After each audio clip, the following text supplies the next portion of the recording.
आम्ही यासाठी इथे आलेलो आहोत की अंगणवाडी कर्मचाऱ्यांना BLOचं काम बळजबरी जिल्हाधिकारी कार्यालय आणि निवडणूक आयोग हे देत आहे। आमच्या विभागाने गेली अनेक वर्ष निवडणूक आयोग आणि सर्व जिल्ह्याच्या जिल्हाधिकाऱ्यांना पत्र लिहून सांगितलं आहे की अंगणवाडीची कामे त्यांनाच अधिक असतात, तेव्हा योजनेबाहेरची कामे त्यांना देऊ नका, असे 12 आदेश आहे। 2012ला मुंबई उच्च न्यायालयाचा निर्णय आहे की अंगणवाडी कर्मचाऱ्यांना योजनाबाह्य कामे देऊ नका, BLOची कामं देऊ नका, जनगणनेची कामं देऊ नका। तरीसुद्धा गेल्या महिन्याभरापासून तहसीलदार, BDO, SDO आणि आता कलेक्टर हे अंगणवाडी कर्मचाऱ्यांना बळजबरी करत आहे। तेव्हा त्यांना हे सांगण्यासाठी आम्ही इथे आलेलो आहोत की हे काम आम्ही करणार नाही।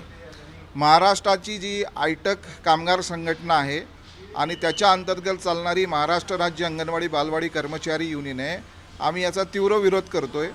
अंगणवाडीमध्ये जी कामं आहेत, विशेषतः FRS फेस रिकग्निशन सिस्टम जे आलेलं आहे, त्याच्यामुळे आता अनेक कामं अंगणवाडी कर्मचारी करू शकत नाही योजनेच्या बाहेरची। या व्यतिरिक्त त्यांना त्यांच्याच मोबाईलमध्ये सकाळपासून रात्री 12-1 वाजेपर्यंत कामं करायची असतात, तेव्हा ही कामं आगाऊ होतील हे सांगण्यासाठी आलो। कलेक्टर साहेब याच्या आधीचे होते, त्यांना आम्ही समजवलं होतं, त्यांनी सांगितलं होतं की मी हे बदलतो, पण त्यांची बदली झाली। आता नवीन कलेक्टर आलेले आहेत, त्या नवीन कलेक्टरांना आम्ही सांगू इच्छितो। तेव्हा निवासी जिल्हाधिकारी यांच्याशी भेट झाली, त्यांनी सांगितलं की 1-1:15 वाजता नवीन कलेक्टर साहेब ऑफिसला येत आहेत, तेव्हा आपण त्यांना भेटू आणि यातनं मार्ग काढू।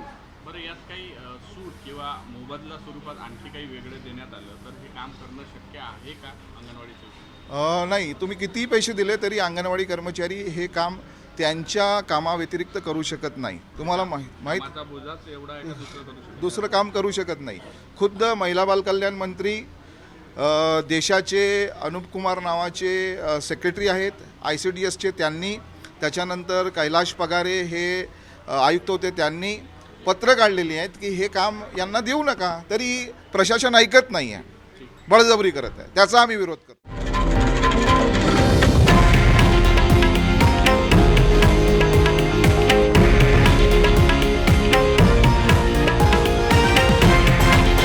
हे आहे देशातील नंबर 1 न्यूज नेटवर्क आणि आपण पाहत आहात TV9 मराठी, एकमेव।